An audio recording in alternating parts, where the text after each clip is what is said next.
to respond with patience and selflessness. Nyapao was also an extraordinary cook. She could turn simple ingredients into a dish so incredible that it would taste as though it had been perfected through years of culinary mastery. My favorite of all her dishes was her strawberry crepes. They were soft, sweet, delicate, and made with love. Every time I visited her in Wisconsin, I would ask her to make her signature crepes for me. And even if she did not have the ingredients on hand, she would gladly run to the store just so she could make them for me before I returned home. It was one of the ways she showed her love through her generosity, thoughtfulness, and care for others. The most beautiful moment of her that I ever witnessed was not on a stage or in a kitchen, but it was in her final days when she accepted Jesus Christ as her Lord and Savior. Throughout her life, Nya was abundantly blessed. She was blessed with wisdom, with talent, prosperity, and so many other gifts from above. I believe that even her battle with cancer became in some way a blessing in disguise, as it led her toward spiritual awakening and sincere repentance. Not everyone is granted such an opportunity to receive that kind of peace and blessed assurance before departing from this life. Truly, she was blessed all around, up to her very last breath. And although she was taken from us far too soon, I remain profoundly grateful for the memories she left for us behind to cherish. The songs, the laughter, the lessons, and the love.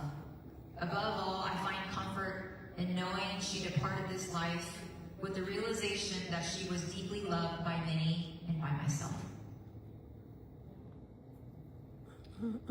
Whenever I think about Chicago, I think of Auntie Pakua. I will never forget the time that she took us all on an adventure with her to Chicago just to send her friend home. She really wanted to try this brunch cafe called Wild Berry Pancakes.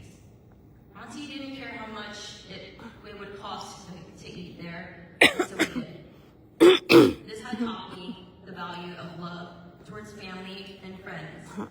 It's not about how much you spend, but it's cherishing those moments together.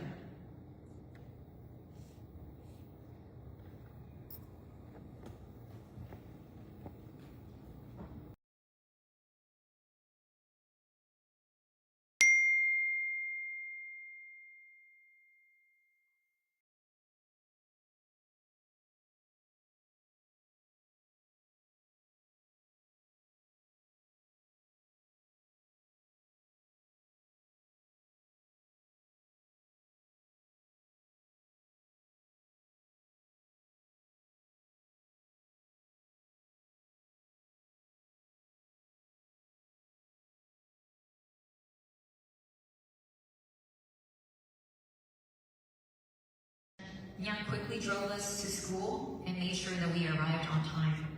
She could have chosen to reprimand us, but instead she chose to respond with patience and selflessness. Nyapao was also an extraordinary cook. She could turn simple ingredients into a dish so incredible that it would taste as though it had been perfected through years of culinary mastery. My favorite of all her dishes was her strawberry crepes. They were soft, sweet, delicate, and made with love. Every time I visited her in Wisconsin, I would ask her to make her signature crepes for me.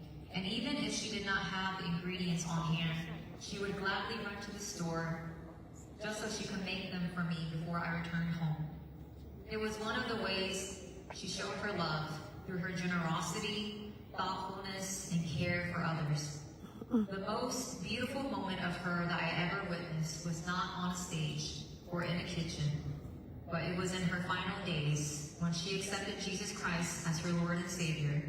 Throughout her life, Nya was abundantly blessed. She was blessed with wisdom, with talent, prosperity, and so many other gifts from above.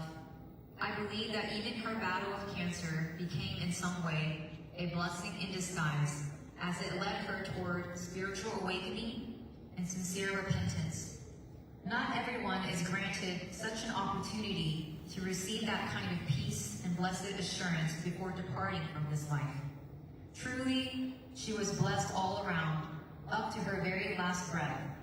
And although she was taken from us far too soon, I remain profoundly grateful for the memories she left for us behind to cherish.